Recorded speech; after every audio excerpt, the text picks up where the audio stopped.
I amb aquesta intenció hem convidat l'amic des d'avui, Carles Castellanos i Llorenç, que és un gran lluitador per les llibertats de Catalunya, fundador del 1968 del PSAM a Catalunya i actualment catedràtic formatiu a la Universitat Autònoma de Barcelona. I bé, jo no tinc que agafar el protagonisme, el que tinc que escoltar és amb ell i passo el clau. Molt bé, doncs, gràcies per aquesta invitació sistemàtica.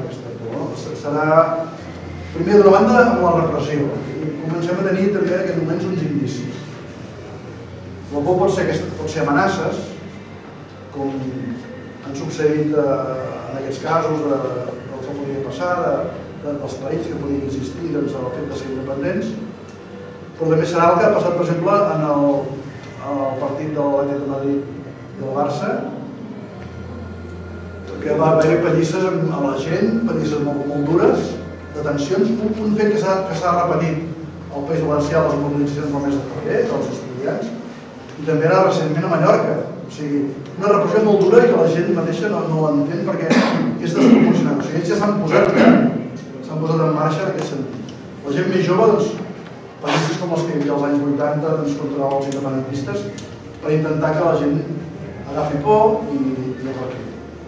Això no serà general, perquè ara sí que els independentistes se'ls cansaria la mà, no? Però agafar la gent que troben aïllada, que porta una mobilització, que porta una estelada, apallissar-la, fer que fa por, o parlar amb les famílies o amb la Guàrdia Civil, fer tota una sèrie de pressions.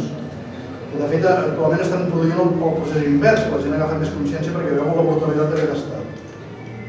Hi haurà detencions, s'ha creat també confusió. Això és una mesura dels serveis d'informació o de desinformació internacionals contra les dissidències que funcionen arreu del món.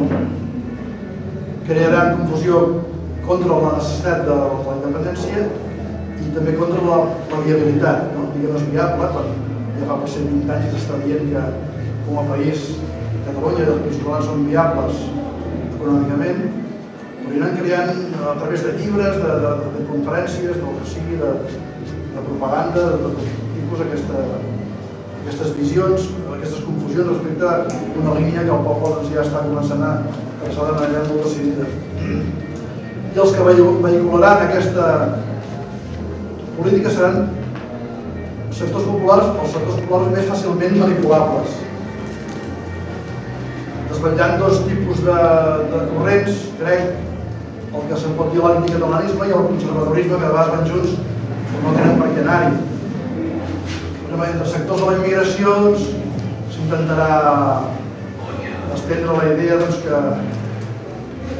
que això va contra ells, que si són de llengua espanyola això serà reprimir-los o fer-los fora, etc.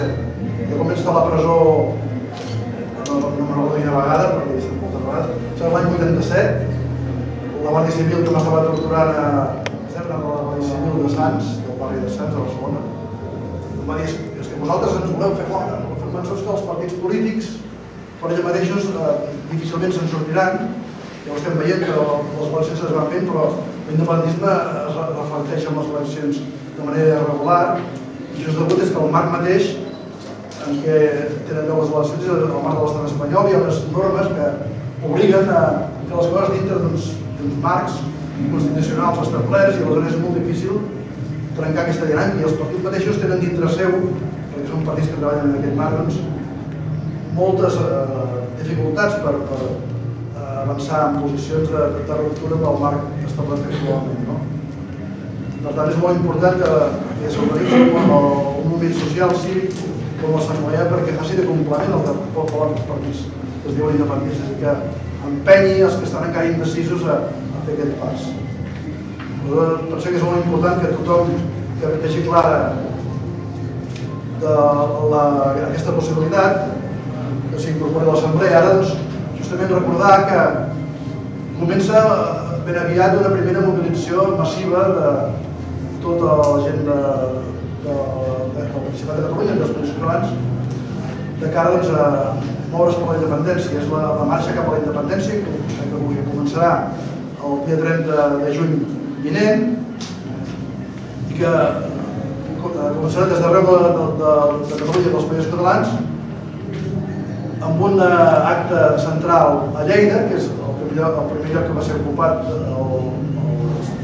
la guerra de la Divisió, recordant una dita que suposo que tots molts ja coneixeu, que és de la Mata de Jonc, que ja l'any 1328 Ramon Muntaner, a la seva crònica, deia si algú em demana en Muntaner quin és l'exempli de la Mata de Jonc, jo li responc que la Mata de Jonc té una força que si tota la mata lligueu ben fort amb una corda, com tota la gent unida, i tota la voleu arrencar en sems, us dic que 10 homes, per molt que estirin, no l'arrencaran.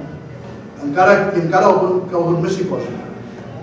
I si enlleveu la corda que lliga el jonc, de jonc en jonc l'arrencarà tota un fadrí de 8 anys que ni un jonc no hi restarà. O sigui que la clau per no ser desbaratats, per poder no ser destruïts en la situació que ens trobem i per tenir la força que necessitem és aquesta unitat, com el que ja es deia Ramon Muntaner amb l'exempli de la Mata de Jonc. Des de l'Assemblea Nacional Catalana som molt conscients de les dificultats del procés. Però ja hem dit que la majoria del procés, les dificultats són més aviat de tipus psicològic, és on ens hem de fer forts. Per això cal aquesta convicció i aquesta unitat, perquè entre nosaltres anem reforçant aquestes conviccions.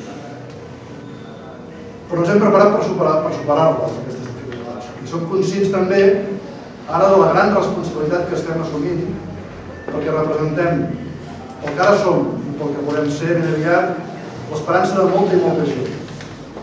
L'Assemblea Nacional Catalana és la solució que propugnem, que és la independència, comencen a ser vistes avui hi ha per centenars de milers de persones com l'esperança per posar fi a una situació injusta pròpia de la dominació de l'estat espanyol, una situació que, com sabem, està agreujada per la gravetat de la crisi actual. Per tant, com hem començat dient, tot superant l'expulsió fiscal per mitjà de la democràcia participativa, que és la base de la nostra assemblea, podrem obtenir un avanç importantíssim a la vida de cada dia. La independència serà, doncs, això, una gestió més democràtica i adequada de l'educació, del transport, de la salut, etc. És a dir, l'estat del benestar. També serà una fiscalitat gestionada per nosaltres mateixos, un rellançament de l'economia. L'estat català serà un estat democràtic, de dret i just socialment. La manera d'aconseguir-ho és implicant-se a treballar ja des d'ara en aquesta Assemblea Nacional Catalana que avui presentem altre cop. Hem d'estar convençuts i convençutes que, com ho estem a l'Assemblea Nacional Catalana, que junts ho podem aconseguir. Per tant, totes i tots sou convidats a contribuir a fer realitat amb el vostre esforç, més petit o més gran, el somni de tants i tantes catalans i catalanes a través de la nostra història. Us encoratgem, doncs, a fer realitat tots junts aquesta esperança de futur. Moltes gràcies.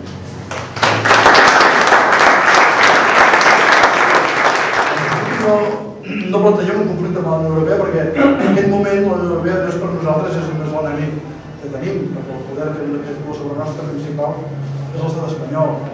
Però no hi haurà cap dificultat. Això ho diuen juristes, no? El senyor López Tena, que feia referència a uns articles del conveni de Viena, l'article 16 i el 17, que ja preveuen que hi hagi casos d'aquests. Suposo que hi ha hagut alguns casos d'Eslovàquia i de Txèquia, que es van fer de manera amical, o de Groenlàndia, que es va separar de Dinamarca, de manera també amical. I em sembla que Groenlàndia justament va sortir de la Unió Europea, va demanar de sortir perquè la seva situació no era comparable des del punt de vista d'estructura econòmica a l'estructura europea. Sí, aquí no crec que hi hagi... Ja ho dic, que nosaltres hem creat l'assemblea perquè veiem que els polítics no acaben d'arribar.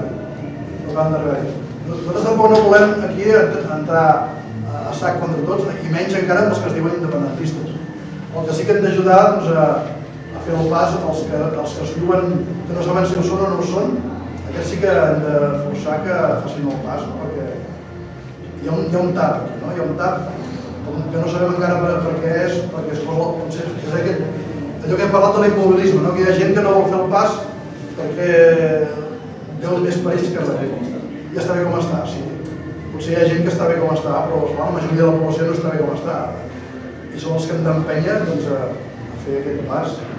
Falta això sobretot organització, no?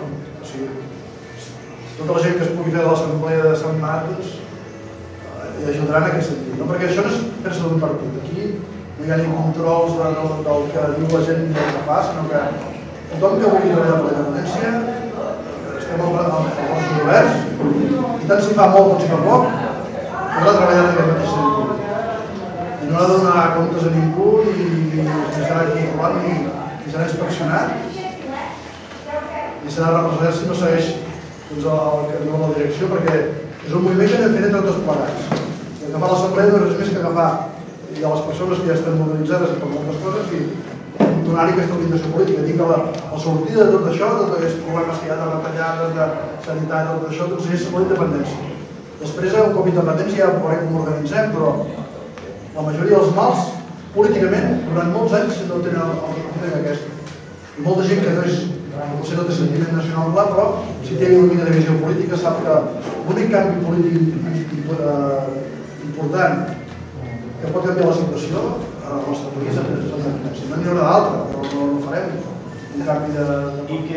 I que quan aquest país que ho van crear, el que visqui aquí i vulgui ser català, tindrà el dret de ser-ho. Vol dir que hem de comptar que aquestes persones que són aquí actualment i que de moment no s'integren en aquest moviment, quan siguem independents, tindran tot el dret de ser-ho i tot el dret de votar a aquest país que volem construir, votar els seus representants polítics i els seus ideals i els seus estatuts. Vull dir que hem de comptar que aquest país hem de fer entre tots i tot el que vulgui ser català ho serà. Majories i minories, i aquí hem de fer un assaig del Parlament que tindrem quan serem independents. Si guanya la gent més moderada i no s'arriba a la independència és que no han sabut fer-ho bé. És que no han sabut explicar-ho o preparar les condicions prou bé. No sé. Però l'Assemblea té aquesta funció, accelerar aquest procés. I també vacunar-se contra el partisme aquest massa exagerat. Penso que la majoria que està forjada amb les consultes també són gent que no són fàcils d'enganyar. La gent té el seu criteri, potser li falta experiència de maniobres polítiques, que això doncs, ha de passar un parell o 3 anys, per exemple, té unes quantes per saber per on venen, no? Però la gent no s'ha de preocupar perquè hi hagi debats, perquè n'hi haurà, i s'ha de pensar que s'ha de formar i preparar perquè la situació serà més aviat de tipus psicològic i de debat del moment concret, si és el moment o no és el moment. Però bé, per això estem preparant la gent i formant-la perquè puguem fer el pas quan sigui el moment.